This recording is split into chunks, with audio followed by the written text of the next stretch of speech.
मैं विष्णु शर्मा, महानगर अध्यक्ष समाजवादी पार्टी वाराणसी। आज किससे मुलाकात किए हैं, क्या मामला था?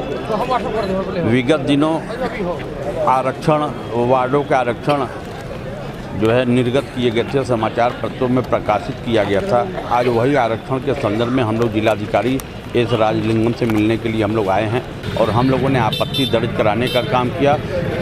यहाँ पर 33% सामान्य पिछड़ी जाति के लोग हैं, वहाँ पर सामान्य कर दिया गया है। जहाँ पर सामान्य आरक्षण होना चाहिए वहाँ पर अनुसूचित जाति कर दिया गया है। जहाँ पर अनुसूचित जनजाति का आरक्षण होना चाहिए वहाँ पिछड़ा वर्ग का कर दिया गया है। जहाँ पिछड़ा वर्ग का आरक्षण होना चाहिए उस वार्ड में जो है सामान्य वर्ग कर दिया गया है। लगभग हमारे पूरे वार्ड महानगर में 100 वार्ड हैं, लगभग 30 से 35 वार्डों का हम लोगों ने प्रार्थना पत्र दिया है और हम लोगों ने आरक्षण के हिसाब से पुनः हम लोगों ने मांग किया कि आरक्षण ये गलत हुआ है। आरक्षण की पुनः सत्यता और पुनः जांच करा के जो चुनाव आयोग का गाइडलाइन है, जो प्रदेश सरकार की गाइडलाइन है, उसके अनुसार आरक्षण निर्गत किया जाए।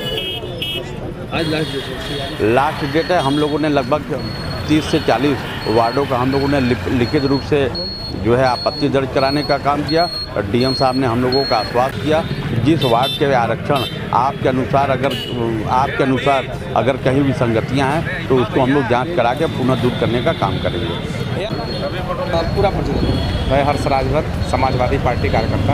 आज ज्ञापन दिए हैं, क्या मामला? आज जिलाधिकारी जी को समाजवादी पार्टी का प्रतिनिधिमंडल जो है ज्ञापन दिया है। जो आरक्षण की सूची जारी हुई है 100 वार्डों की सहित मेयर की, तो उसके जो भारतीय जनता पार्टी सत्ता में स्टेट में और केंद्र में उनके अनुरूप श्री नरेंद्र मोदी के अनुरूप जो आरक्षण ये हुआ है, बड़े पैमाने पे आरक्षण में धांधली हुए, जो सीट जहां ओबीसी की संख्या अधिक है उस सीट को सामान्य वर्ग में डाल दिया गया है, या तो जहां एससी की सीट है वहां ओबीसी कर दिया गया है, जहां ओबीसी सामान्य सीट है वहां ओबीसी कर दिया है। तो आरक्षण में हेराफेरी इतने बड़े पैमाने पर किए हैं भारतीय जनता पार्टी के इशारे पे सरकार ने इस हिसाब से आरक्षण किया। उसके खिलाफ हम लोगों ने समाजवादी प्रतिनिधिमंडल जो है माननीय डीएम जी को ज्ञापन दिया है कि इसको संशोधित करके जो सही आरक्षण हो उसके अनुरूप काम करने का काम करें। निष्पक्ष रूप से अगर चुनाव चाहते हैं तो सत्ता पक्ष के इशारे पर अगर काम करना चाहते हैं तो इस चुनाव का कोई मतलब नहीं निकलेगा।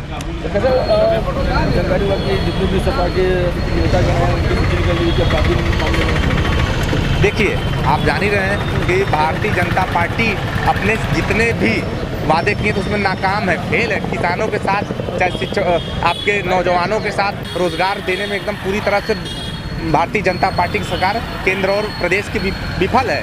वो चाहते हैं कि इसको छुपाने के लिए भारतीय जनता पार्टी के खिलाफ स्टेट और देश में कोई काम कर रहा है तो समाजवादी पार्टी काम कर रही है और समाजवादी पार्टी को पूरे लोग पसंद कर रहे हैं, वोट देना चाह रहे हैं। तो ये चाह रहे हैं कि समाजवादी पार्टी के जितने भी हमारे पार्षद कैंडिडेट हैं उनको मुकदमे जो लाद दिया जाए, उनको जेल के अंदर ढकेल दिया जाए, लेकिन वो इस चक्कर में न रहे। लेकिन समाजवादी पार्टी के कार्यकर्ता साथीगढ़ जितने प्रत्याशी रहेंगे वो दमखम से चुनाव लड़ेंगे और 100 में से हमें लगता है कि 90 सीट जीत के सदन में अपनी प्रस्तुति ऐतिहासिक दर्ज कराएंगे, क्योंकि बनारस में एक इतिहास रच के जाएगा कि समाजवादी पार्टी का झंडा बुलंद हुआ और बीजेपी फेल हो गई। यहीं से पूरे देश में मैसेज जाएगा और 2024 में इस उत्तर प्रदेश की सरकार देश की सरकार प्रदेश से जाने वाली, देश की सरकार जाने वाली 2024 में।